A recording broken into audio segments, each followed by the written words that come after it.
तो चलिए शुरू करते हैं। अगर ये छुटपुट लग रही है तो आपको दूसरी बात मैं पूछना चाहता हूं कि ये लगातार एक पैटर्न रहा है। और देखिए, एक नोट कीजिए, जैसे ही हमारी सुपीरियर एयर डिफेंस और सुपीरियर एयर अटैकिंग कैपेबिलिटीज की पूरी दुनिया ने बखान किया, अंजना जी आपके चैनल पर भी, कूपर साहब, रूबिन साहब, क्या इनके ही जो अखबार इनको पसंद है, एनवाईटी और वापो, ये दोनों ने भी माना, तो तब चाइनीज के गुड्स के ऐसे शेयर गिरे तो कैसे एक सवाल और नैरेटिव क्रिएट किया जाए कि भारत की जो है इस पूरे ऑपरेशन में जो है बहुत बुरी हार हुई और पाकिस्तान जो है वो बहुत अव्वल नंबर पर आया। ये दो ही लोग फैला रहे, पाकिस्तानी मीडिया और जो राहुल गांधी पाकिस्तानी कंटेंट क्रिएटर की तरह काम कर रहे हैं। और अब आइए सवाल जवाब की शुरुआत करते हैं। शहजाद पूनावाला जी, अगर विपक्ष प्रश्न पूछ रहा है तो ये कैसे देश के खिलाफ हो सकता है? क्योंकि ये सच है कि जब हम विदेश में जाएंगे तो हम एक आवाज में बोलेंगे, लेकिन देश के अंदर सरकार हो, सेना हो, आखिर सेना भी तो प्रेस कॉन्फ्रेंस करती है ना, वो सवाल तो लेती है ना वहां पर मौजूद पत्रकारों से, तो सवाल और सवालों के जवाब तो मिलने ही चाहिए।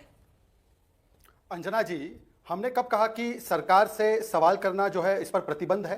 पर आज ही की बात कर लेते हैं। अभी कुछ देर पहले आपने खबर सुनाई कि मुनीर को फील्ड मार्शल बनाया गया है। ये संयोग है, ये प्रयोग है, या ये सहयोग है कि इससे कुछ देर पहले खड़गे जी का एक बयान आता है कि ऑपरेशन सिंदूर छुटपुट था, मतलब कि वहां पर कुछ हुआ ही नहीं। और जैसे ही पाकिस्तान को यह हैंडल मिलता है कि देखिए हमारा नैरेटिव सही है कि भारत में ही जो हुआ तबाही हुई, पाकिस्तान में तो कुछ नहीं हुआ, तो पाकिस्तान तुरंत उस बयान का इस्तेमाल करते हुए या पता नहीं क्यों वो जाकर प्रमोशन देता है। और इस लेवल का डिल्यूजन, डिसेप्शन और डिनायल केवल दो ही इंस्टीट्यूशंस में है, एक है पाकिस्तानी मिलिट्री और दूसरा है कांग्रेस पार्टी। आप देख लीजिए, छुटपुट था क्या ये?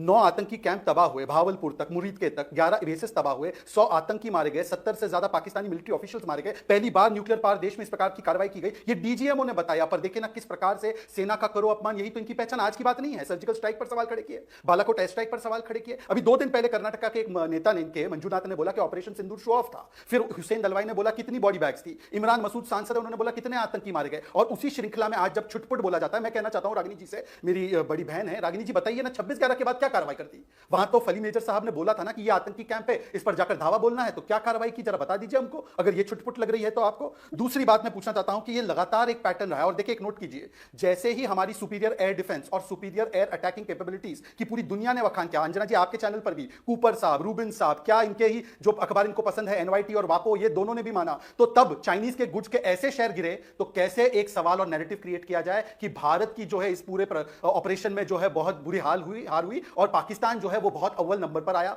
ये दो ही लोग फैला रहे, पाकिस्तानी मीडिया और जो राहुल गांधी पाकिस्तानी कंटेंट क्रिएटर की तरह काम कर रहे हैं। और अब आते हैं दूसरे पॉइंट पर, जो राहुल गांधी ने बोला, लगातार वो बोल रहे थे मध्यस्थता हो रही है, मध्यस्थता हुई थी, डीजीएमओ का बयान नहीं माना, चलिए एमईए का बयान नहीं माना, भारत सरकार का बयान नहीं माना, यहां तक थरूर साहब ने कहा तो उनका नहीं माना, कम से कम अब मियां सलमान खुर्शीद ने बोला है। तो मुझे लगता है कि मियां शहजाद पूनावाला जब कह रहे हैं कि मियां सलमान खुर्शीद तो एक्सटर्नल अफेयर्स मिनिस्टर थे, राहुल गांधी इनकी तो बात मानेंगे कि नहीं मानेंगे? और मध्यस्थता क्या होती है अंजना जी, 10 सेकंड लेकर मैं बताता हूं आपको। पहली बार जब 1948 में कश्मीर को इंटरनेशनलाइज करने चले जाते हैं वल्लभ भाई पटेल के खिलाफ जाकर, दुख का खत्म नहीं होता जाते हैं और आईडब्ल्यूटी में वर्ल्ड बैंक का हस्तक्षेप चाहते हैं, और आज वही वर्ल्ड बैंक भारत आता है तो बोलता है मेरा कोई यही नहीं, अभी और सुनिए, नहीं, सस्पेंड कर दीजिए। ये मध्यस्थता होती है जब 1966 में ताशकंद में जाकर आप सोवियत यूनियन द्वारा ब्रोकर डील को साइन करवाने के लिए लाल बहादुर शास्त्री को फोर्स करते हैं, या जब राहुल गांधी विदेशी धरती पर जाकर कहते हैं US and UK are the guardians of democracy, हमारी डेमोक्रेसी समाप्त हुई है, इंटरवीन कीजिए, या निकोलस बर्न्स को कहते हैं ये हस्तक्षेप होता है। विदेशी नेताओं में तो बड़ा यकीन है, चलिए कम से कम अब मियां सलमान खुर्शीद, मैं मियां जो है वो बहुत ही आदर से बोल रहा हूं, मैं भी मियां हूं, तो रागिनी जी इस पर बखेड़ा मत खड़ा कर देना, वैसे आपके पार्टी में बहुत सारे बखेड़ा खड़े करने वाले लोग हैं। ठीक है रागिनी जी, देखिए ये एक सच्चाई है कि ऐसे वक्त पर कुछ सवालों से बचना चाहिए।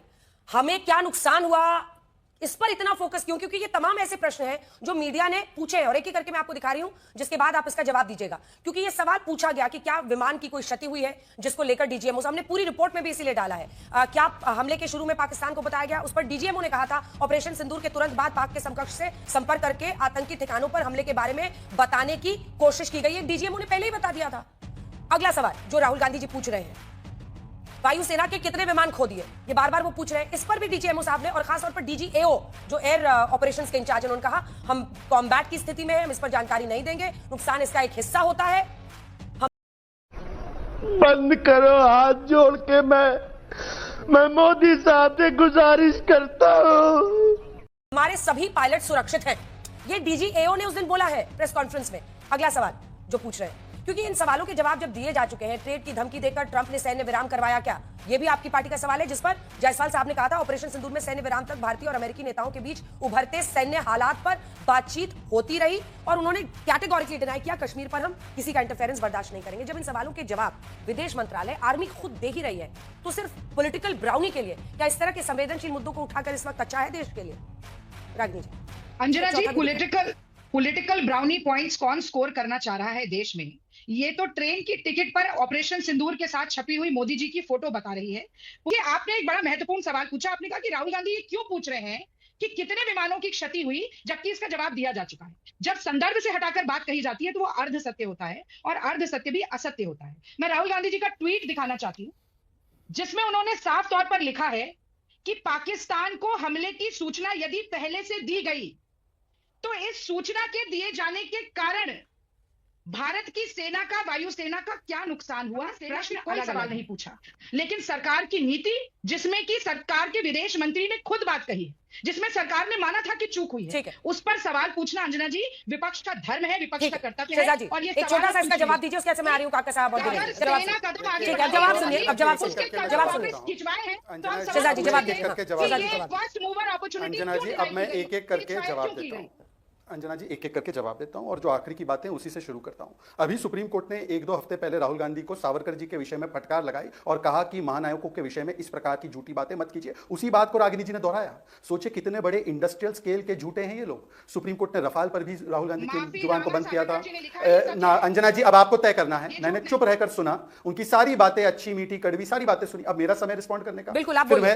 और देखिए, और अंजना जी देखिए ऐसा है, मेरा राइट है रिटेलिएशन का, पर ड्रोन आएगा तो फिर मैं भी S-400 निकालूंगा। फिर रोते हुए नहीं जाना है अपने आका के पास। तो मैं अपना जवाब पूरा कर देता हूं, है ना, वरना S-400 निकलेगा। अब देखिए मैं एक एक करके बात करता हूं। राहुल गांधी वही व्यक्ति, उन्होंने बोला 150 हमारे रेलवे स्टेशन प्राइवेटाइज हो गए। आपका ऑडियो नहीं जा रहा है, एक सेकंड एक करेक्शन कर दूं। ऑडियो आपका रागिनी जी ऑन एयर नहीं जा रहा है, क्योंकि हम ये मानते हैं कि हमारे दर्शक किसी एक ही व्यक्ति को एक बार में सुन सकते हैं। जैसे उन्होंने आपके बीच में नहीं बोला, मैं आपसे उम्मीद करती हूँ कि आप वेट करें अपनी बारी का। हाथ उठाइए, मैंने आपका हाथ देख लिया है, मैं आपको जवाब देने दूंगी। शहजाद जी अपनी बात पूरी कीजिए।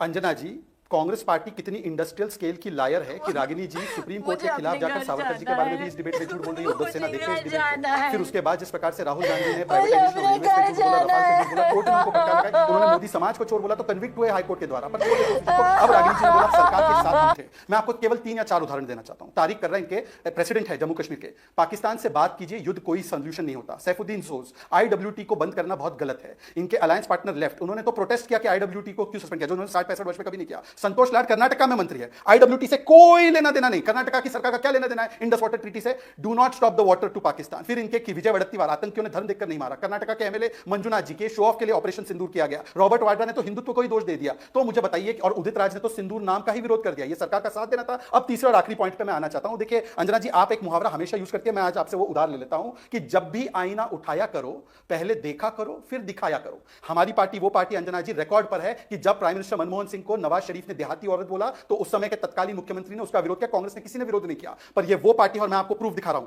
ये सुप्रिया श्रीनेत का ऑफिशियल ट्वीट है, ऑफिशियल हैंडल से है, लॉरेंस बिश्नोई के साथ मोदी जी की तुलना, फिर एक नशेड़ी कन्विक्टेड क्रिमिनल के साथ उनकी तुलना, पवन खेड़ा का 2019 का बयान पूरे मोदी समाज के बारे में, MODI means Masood Azhar, Osama bin Laden, Dawood Ibrahim and ISI, पूरे मोदी समाज को उन्होंने गाली दी। और बाकी सब तो छोड़ो, सोनिया गांधी और कांग्रेस पार्टी ने 99 में वाजपेयी जी को ट्रेटर बोला, वाजपेयी जी को। गौरव पांधी इनके सोशल मीडिया के अध्यक्ष मतलब कार्यकर्ता है, उन्होंने इसको रीइटरेट किया। पंजाब कांग्रेस ने वाजपेयी जी को गद्दार बोला, ये फिर तेलंगाना कांग्रेस ने मोदी जी को गद्दार बोला, सिद्धू ने मोदी जी को गद्दार बोला। ये अभी खड़गे जी का आज का बयान है कि मोदी जी को पता था और फिर भी उन्होंने टूरिस्ट को जाने दिया। तो मैं पूछना चाहता हूं कि ये तो इनकी प्रवृत्ति रही है कि सेना को सड़क का गुंडा बोलना और देश के नेताओं को, श्रद्धेय अटल बिहारी वाजपेयी जी जैसे नेताओं को गद्दार बोलना। पर मैं 5 सेकंड में सिर्फ सवाल पूछना चाहता हूं। अमित मालवीय जी ने ट्वीट किया, उसके चेहरे पे तो कुछ लिखा नहीं था कि कौन किसका चेहरा, आपने समझ लिया, आपके मन में जो भी हो आपने समझ लिया। पर अमित मालवीय के ट्वीट के नीचे एक लाइन है, वन एजेंडा या वन विजन। अब मैं पूछना चाहता हूं, बताइए कौन गया था पाकिस्तान मोदी जी को हटाने के लिए? मणिशंकर अय्यर, क्या कार्रवाई की उस पे? सैम पित्रोदा ने बोला पाकिस्तान पुलवामा के लिए जिम्मेदार नहीं। 26/11 को आपने बोला कि हिंदू टेरर है, आज तक माफी मांगी उसकी। आपने जो सर्जिकल स्ट्राइक को खून की दलाली बोला, आज तक माफी मांगी आपने। 370 पर राहुल गांधी डोसियर में छपे, आपने माफी मांगी। BK हरिप्रसाद का स्टेटमेंट है, Pakistan is not our enemy, BJP का दुश्मन हो सकता है, यहां तक कि कारगिल विजय दिवस इंडिया टुडे की रिपोर्ट में छपा है 2004